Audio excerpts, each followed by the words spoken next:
Subscribe करे खातिर लाल button दबाई और भोजपुरी के ताजा अपडेट पहले पावे खातिर घंटी वाला बटन दबाई। छपरा जिला भोजपुरी पर रउआ लोग के बहुत बहुत स्वागत बा। बहुत बड़ खबर रउआ लोग के बीच अभी आ रहल बाटे। रउआ लोग के बता दी कि भोजपुरी के चॉकलेटी स्टार अरविंद अकेला कल्लू जी और भोजपुरी के सुपर हिट अभिनेत्री बबली के नाम से प्रसिद्ध रितु सिंह दोनों जना शादी कर चुकल बा लोग। जी हाँ, रउआ लोग खबर सुन के आचकचा जाए, रउआ लोग थोड़ा देर खातिर चकित होके, लेकिन जी हाँ सही बात बा। लोग दोनों जना अपना परिवार के राजमंदी से शादी कर ले बा लोग।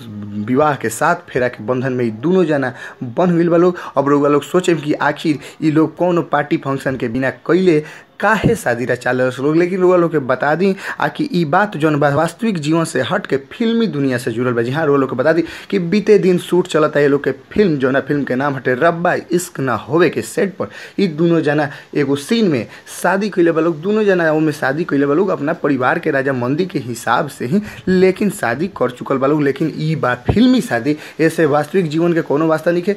कल्लू और रितु सिंह से जब संवाददाता बात कैले तो सीधा तौर पर बतैलस लोग कि हमनी के एगो सीन रह सटे। ये सीन के कह के हमनी के बहुत आनंद भई। बीते दिन शूटिंग बक्सर में चलत रहा, यानी रउआ लोग के बता दी कि कल्लू जी के गांव है बक्सर और रितु सिंह के भी बक्सर से कुछ याद जुड़ल बाटे। अब गोरखपुर में रहेली, एक वजह से ये दोनों जना के फिल्म अब की देखे के बाटे जौन फिल्म के नाम हटे रब्बा इश्क न होवे। ये फिल्म में ये दोनों जना बहुत जबरदस्त किरदार में नजर आई लोग। साथे साथे मनोज टाइगर, संजय पांडे, अवधेश मिश्रा सब कलाकार लोग बालो।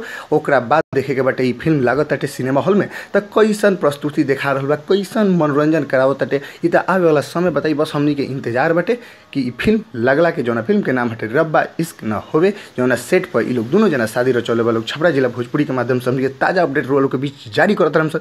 बस अभी सब्सक्राइब करी, अभी नहीं कैले तो लाल बटन दबाई सब्सक्राइब वाला। अपना